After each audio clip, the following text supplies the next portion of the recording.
हर साल मई जून के महीने में बस्ती नामक गांव में भयानक गर्मी पड़ा करती थी। बारिश ना होने के कारण वहां का जल स्तर काफी कम हो जाता था, इसलिए पंपों में पानी नहीं रहता था। अम्मा, नल का पानी फिर से चला गया। बाल्टी में पानी होगा, उससे जाके नहा ले। अरे अम्मा, यहाँ तो बाल्टी भी खाली है। अरे अभी आधे घंटे पहले जब नल में पानी आ रहा था तो मैंने बाल्टी भर कर रखी थी। काजल मैडम जी उसी पानी से नहा ली होंगी और हमारा लड़का तो ऐसे ही गंदा रह गया। मैंने भी तो कल शाम में पानी भर कर रखा था और तुम्हारा लड़का तो उस पानी से नहा लिया। मैंने तो कुछ नहीं कहा और हमारी लड़की ने नहा लिया तो बहुत बड़ी आफत आ गई है। जैसे अपनी महारानी लड़की जी से कहो नल से खुद पानी निकाल कर रखा करे नहाने के लिए, वरना लगाऊंगी 2-4 थप्पड़, आ जाएगी अकल ठिकाने। अच्छा, मार के दिखाना, जैसे मेरे पास तो हाथ है नहीं। काजल अपनी नानी के साथ अपने मामा के घर में रहा करती थी। उसके माता और पिता की मृत्यु हो गई। काजल की उसकी मामी से बिल्कुल नहीं बनती थी। उसकी मामी हमेशा यही सोचती थी कि वो यहाँ से चली जाए। काजल के माता पिता के मृत्यु के बाद उसकी मामी उसे अपने घर में साथ नहीं रखना चाहती थी, मगर उसकी नानी उसको वहां रखना चाहती थी। रात को जब काजल के मामा घर लौटते हैं तब उर्मिला सारी बातें अपने पति को बताती है। आज तो आपकी भांजी मुझसे लड़ने को तैयार हो गई थी। मैंने उससे बस इतना ही कहा था कि कुएं से पानी आज तू निकाल ले, बस महारानी जी चिढ़ गई और लड़ने लगी। वो तो ये कहो राजू घर पे था, उसने कुएं से पानी निकाल कर मुझे दिया। माँ ने कुछ नहीं कहा। वो तो बस काजल की ही तरफदारी करती हैं, उन्हें मैं कहाँ अच्छी लगूंगी। वो तो कहिए कि राजू घर पे था, उसने मुझे। इस तरह उर्मिला झूठ बोलकर अपने पति को गुस्सा दिला देती है। रामलाल गुस्से में अपनी माँ के कमरे में जाता है और अपनी माँ और भांजी के कपड़े सारे फेंक देता है बाहर। मामा, आप हमें घर से क्यों बाहर निकाल रहे हैं? तुम लोग यहाँ से बाहर निकलो और जहाँ जाना है वहाँ जाओ।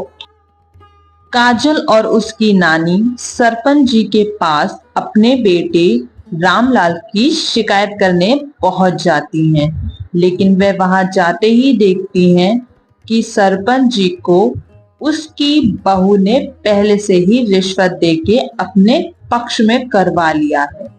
रामलाल और उर्मिला और उनका बेटा उन्हें धक्के मारकर घर से बाहर निकाल देते हैं।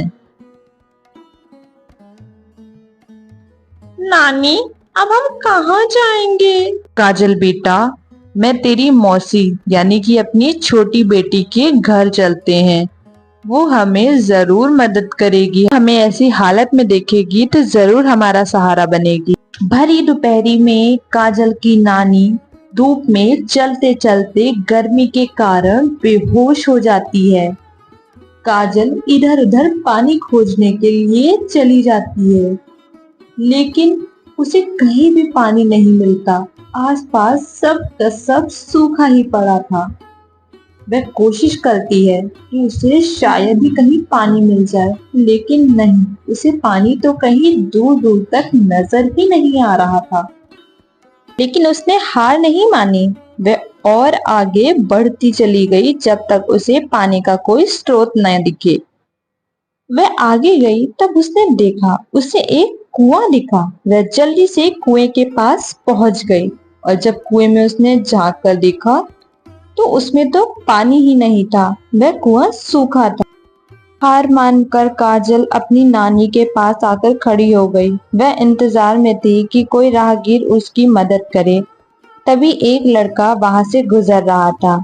उसने जल्दी से जाकर उससे पूछा, सुनो, मेरी माँ को अस्पताल पहुंचा दो और बदले में तुम मुझसे ढेर सारा सोना ले लेना।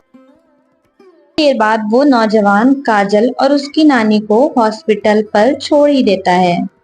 अस्पताल में काजल की नानी का कुछ दिनों तक इलाज चलता रहता है और उसकी नानी ठीक हो जाती है। नानी जी, अब हमें मौसी के घर जाकर उन पर बोझ बनने की जरूरत नहीं है। हमारे पास एक जादुई कुआं है जिससे हीरे निकलते हैं। हम उन हीरो को बेचकर अपना गुजारा कर लिया करेंगे। काजल जल्दी से जाकर उस कुएं से हीरे निकालना शुरू कर देती है।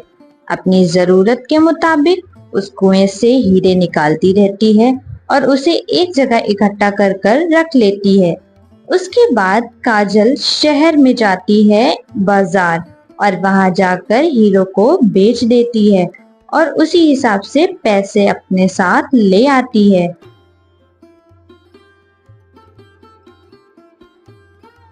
काजल हीरो को बेचकर और घर के जरूरत का सारा सामान लेकर अपने घर पर आ जाती है। वह उस झोपड़ी में सारा सामान अच्छे से लगा देती है। वो नौजवान जब भी उस रास्ते से गुजरता तब वह काजल से मिलकर जरूर जाता था। एक दिन राजू ने काजल को बहुत सुंदर कपड़े पहने बाजार में उस नौजवान के साथ घूमते हुए देख लिया और देखकर वह तुरंत अपने घर पे अपने बापू से जाकर सारी की सारी बातें बता दी। जब वो लोग गांव के बाहर झोपड़ी में रह रहे हैं तो उनके पास इतने पैसे कहाँ से आए? मोहनलाल एक दिन काजल का चुपके से पीछा करता हुआ उसकी झोपड़ी तक आ पहुंचता है और पेड़ों के पीछे से चुप करके देखकर काजल को कुएं से हीरे निकालते हुए देख ही लेता है। ये सब देखने के बाद वह जल्दी जल्दी अपने घर की ओर निकल पड़ता है।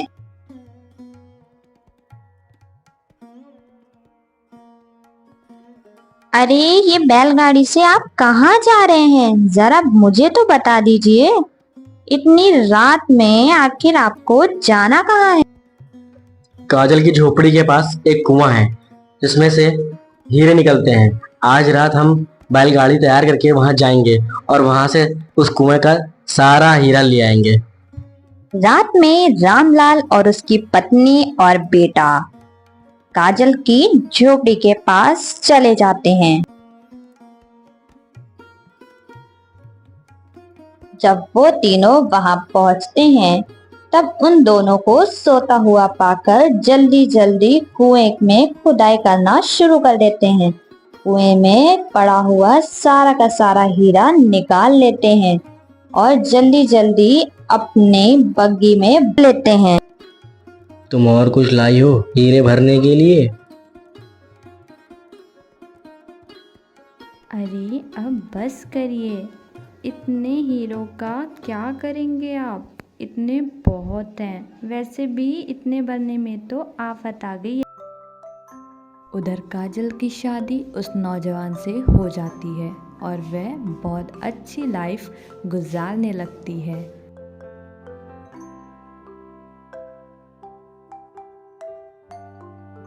किसी ने सच ही कहा है, बुरे कर्मों का फल बुरा ही होता है।